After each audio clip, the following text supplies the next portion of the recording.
Okay, and the last dimension of the 4 letters that you get typed into are judgers versus perceivers. And I said this in the first video, but let me repeat it for anyone who didn't hear.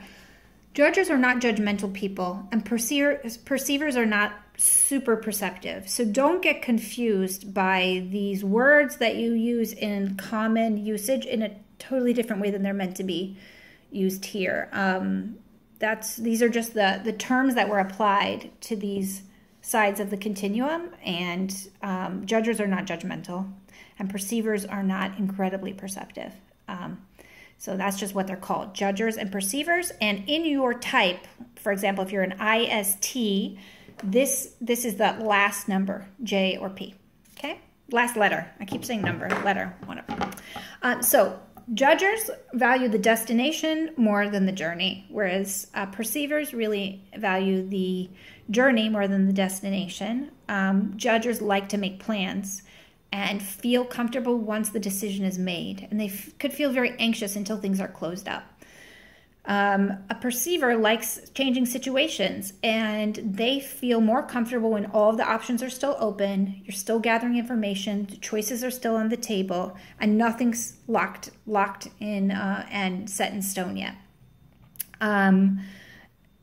A judger is decisive. Even if they don't have all of the information, they will feel happier making the best decision possible with 70% of the information, whereas a perceiver will hesitate to make a decision until they feel like all the information is on the table, and then they make a decision and then they still might doubt it and be stressed out about it. They like a wait-and-see approach. A judger wants to avoid last-minute issues, not a procrastinator, and plans ahead and balances their time, and sets deadlines so that they don't have last-minute problems, whereas a perceiver is often rushing to complete things. More of a procrastinator and having a harder time with punctuality, and maybe is more motivated by that last-minute, panic and rush. That's a little bit of where they like to live. And a judger enjoys their deadlines and handles deadlines really well, whereas a perceiver thinks of time as a little more fluid and may not be so great about deadlines. I don't mean to put countenance perceivers in a bad light. I do happen to be a judger, but that doesn't mean perceivers are bad. They also are less rigid. Perceivers are flexible. You plan an event, a family event for the zoo on a Sunday, and you show up and the zoo is closed for repairs. A judger might flip out. They might say, oh, my dear, we planned the whole day around this. I packed snacks for it.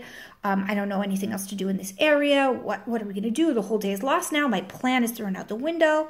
Whereas a perceiver might say, let's Google it. Let's see what else is around here. No problem. We have snacks packed. We could be out all day. What an exciting adventure. Let's see what else comes up. So that sort of flexibility is a winner quality in life. And perceivers are happy and professional and just as productive in a lot of ways. They just come about it from a different angle than judgers. And there are positives and negatives about, in functioning in life about each side. So I'm going to give an example like I did with the other elements in marriage. Let's say you and your spouse know Pesach's coming and you want to go away. Finally, the kids are grown and, you can go away for Pesach just yourselves. So you have a few options on the table and it's January, February. The judger would say, well, let's do our research and let's just make a choice now. We don't know what the weather will be like.